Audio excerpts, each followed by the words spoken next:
Bismillahirrahmanirrahim. Assalamualaikum warahmatullahi wabarakatuh. Di sini kami dari kelompok 1 akan menjelaskan materi yang berjudul alat-alat pengendalian manajemen old dan alat-alat pengendalian mutu neo. Baiklah, di sini saya akan menjelaskan di bagian pertama, yakni alat-alat pengendalian manajemen old atau versi lama. Nah, alat pengendalian manajemen old adalah seperangkat sistem, prosedur, dan teknik yang dirancang untuk membantu manajemen dalam mengawasi, mengendalikan, dan mengevaluasi kinerja organisasi. Nah, alat ini tuh digunakan untuk memastikan bahwa semua kegiatan operasional yang dilakukan oleh bagian-bagian dalam organisasi berjalan sesuai dengan rencana yang telah disusun sebelumnya.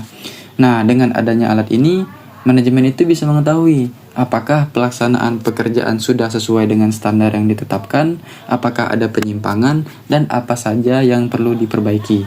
Selain itu, alat ini juga berperan penting dalam membantu organisasi mencapai tujuan jangka pendek maupun jangka panjang secara efektif dan efisien. Mungkin sekian, selanjutnya akan dijelaskan oleh rekan saya. Baik, pada kesempatan kali ini, saya Alam Syahbani akan menjelaskan mengenai alat-alat pengendalian manajemen.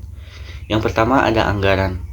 Anggaran ialah rencana keuangan yang menetapkan target pendapatan dan pengeluaran untuk periode tertentu. Yang kedua ada laporan keuangan. Laporan keuangan ini menyediakan informasi tentang kinerja keuangan organisasi seperti laba, rugi, arus kas, dan neraca. Lalu yang ketiga ada analisis varians. Analisis varians ini ialah membandingkan kinerja aktual dengan rencana dan mengidentifikasi penyebab penyimpangan. Lalu yang keempat ada sistem pengendalian internal. Sistem pengendalian internal ini ialah prosedur dan kebijakan yang dirancang untuk mencegah dan mendeteksi penipuan dan kesalahan. Lalu selanjutnya ada audit. Audit ini ialah pemeriksaan independen terhadap catatan keuangan dan operasi organisasi. Lalu yang ke-6 ada sistem informasi manajemen. Sistem informasi manajemen ini ialah mengumpulkan, memproses, dan mendistribusikan informasi yang dibutuhkan manajemen untuk membuat keputusan. Lalu yang terakhir ada evaluasi kinerja. Ini maksudnya ialah menilai kinerja karyawan dan departemen berdasarkan kriteria yang telah ditetapkan. Demikian penjelasan dari saya dan dilanjutkan oleh rekan saya. Baiklah, di sini saya akan melanjutkan materi mengenai fungsi alat pengendalian manajemen.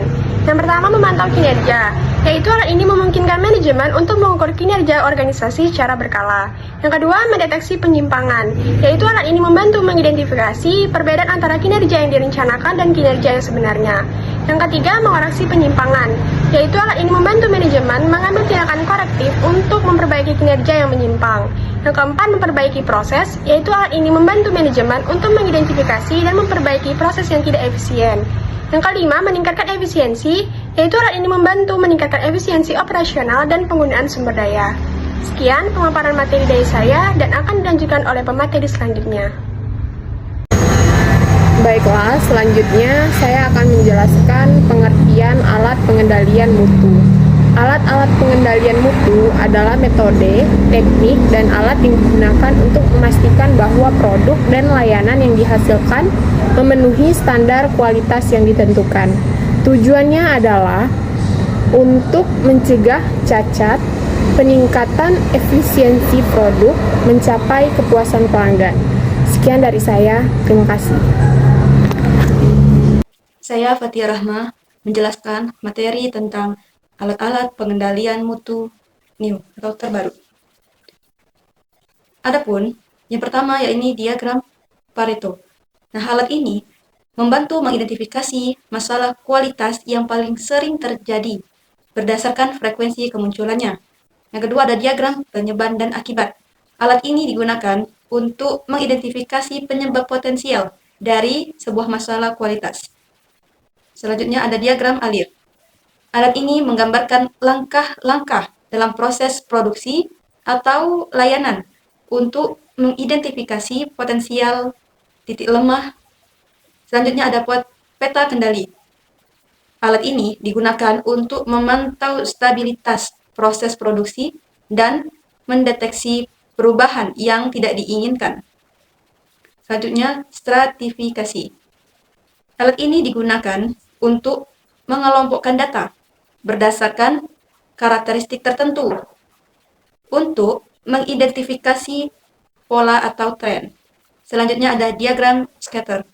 Nah, alat ini digunakan untuk menganalisis hubungan antara dua variabel untuk mengidentifikasi korelasi.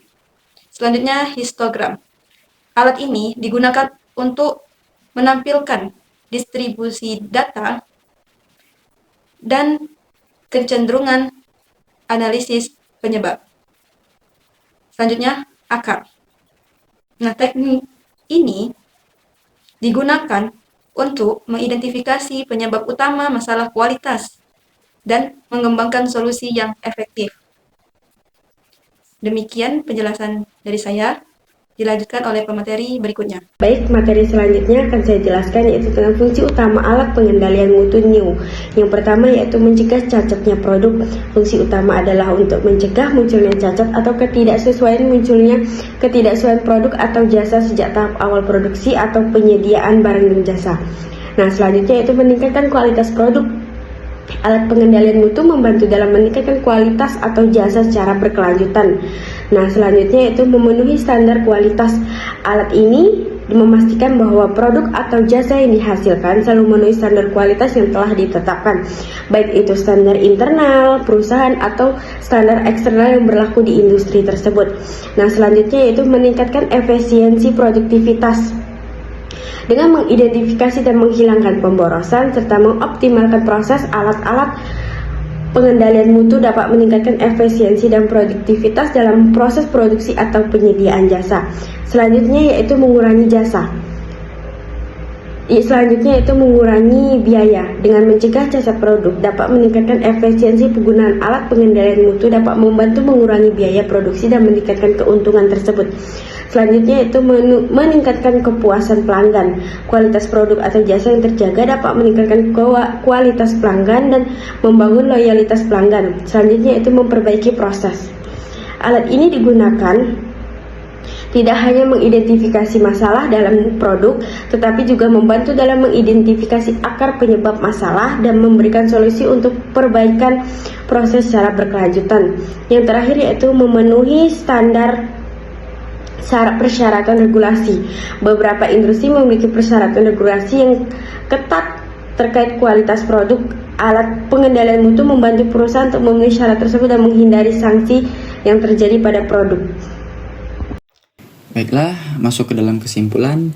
Jadi dalam sistem penjaminan mutu pendidikan terdapat dua jenis alat pengendalian yang memiliki peran penting, yaitu alat pengendalian manajemen old atau versi lama dan alat pengendalian mutu new atau versi baru. Nah, kita membahas alat pengendalian manajemen, yakni berfokus pada evaluasi kinerja organisasi secara keseluruhan, membantu manajemen dalam pengambilan keputusan strategis, pengalokasian sumber daya, serta penyesuaian terhadap rencana yang telah ditetapkan. Nah, alat ini sangat berguna untuk memastikan tercapainya tujuan jangka panjang organisasi meskipun cenderung kurang mendalam dalam mengidentifikasi permasalahan di tingkat operasional. Sementara itu, alat pengendalian mutu lebih terfokus pada aspek operasional, khususnya dalam hal peningkatan kualitas proses dan hasil layanan atau produk. Alat ini tuh mampu mengidentifikasi akar permasalahan secara lebih rinci, sehingga memungkinkan perbaikan yang lebih tepat sasaran dan efisien. Jadi dengan demikian, kedua jenis alat ini saling melengkapi. Alat pengendalian manajemen memberikan arah strategis, sementara alat pengendalian mutu memastikan bahwa pelaksanaan di lapangan berjalan dengan kualitas yang optimal. Mungkin cukup sekian presentasi dari kelompok kami. Lebih dan kurangnya kami mohon maaf. Semoga apa yang kami sampaikan bermanfaat bagi kita semua. Kami akhiri dengan wassalamualaikum warahmatullahi wabarakatuh.